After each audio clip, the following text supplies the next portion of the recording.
We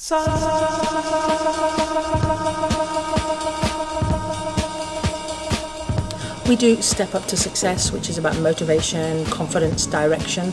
If you've been off the merry-go-round for a long time, then that enables you to get back on it in a really safe way. We've got Tuhura Hanga, which is a group for teenage boys from 16 to 20 who are out of school early with no quals. And they come in here to get some unit standards. We have Tipa Harakeke, which is a group for young mums, and Open Wananga, Open Polytechnic and other unit standards, while learning about parenting and being with their babies and that kind of thing.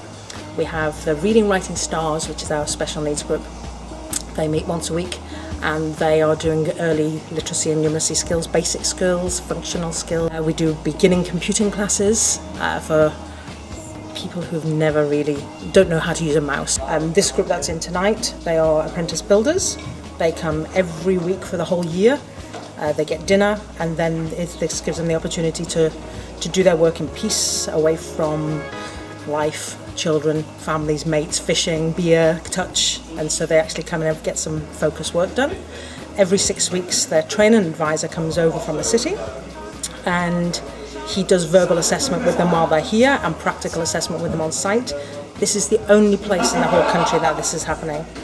They're trying to recreate this in other parts of New Zealand, but it really relies on the small community and the nature of the people that are around here, the kind of pastoral care that we give to these guys, you know, giving them dinner, always being here for them, that kind of thing. So yeah, it's really successful. We have a really good turnover of apprentices. We've currently got 26 in here, which again is the biggest in any office like ours in the country. We're one of 55 different offices all belonging to Literacy Aotearoa, and there are the support available all over the country for anybody who needs it, be you, I don't know, with a master's degree or a doctorate, or if you've never been to school. We can help you to support your learning in some way. I've been involved with Waiheke Adult Learning, that was Waiheke Adult Literacy, for 10 years now.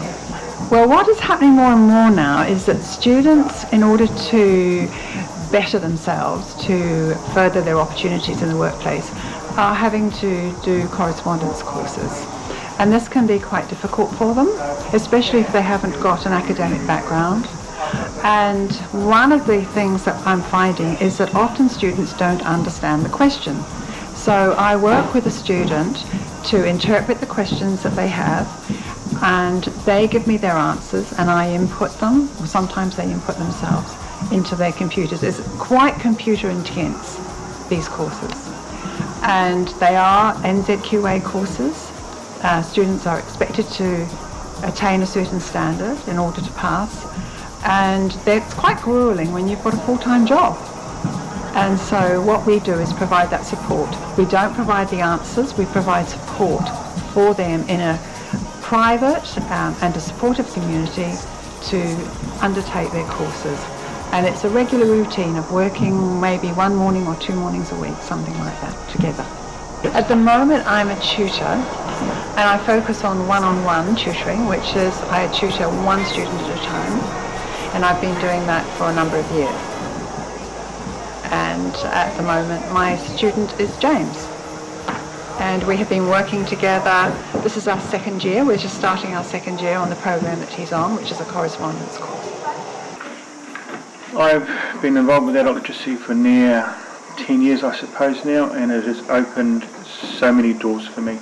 I always wanted to learn to dive, but was concerned about the theory of the diving course. So again, if I didn't have the backing of adult literacy, I wouldn't have done it. Again, I had a tutor and we went through all the theory, which means, you know, I wanted to dive for 40 years and it took me 40 years in adult literacy to help me to achieve that goal, which is something I wouldn't have done. It was me saying to other people that, yeah, I have a learning difficulty, I need some help. So that was possibly the hardest thing that I had to do. But the best thing about it is that once you walk in that door, the support and the help and the love and the friendship that you will get through these people is amazing. You know, you can trust these people. They're not going to let the community know of your difficulties, and I think by the time you've got through this process, you'll be telling the community that you've got learning difficulties and you won't be afraid or ashamed of them.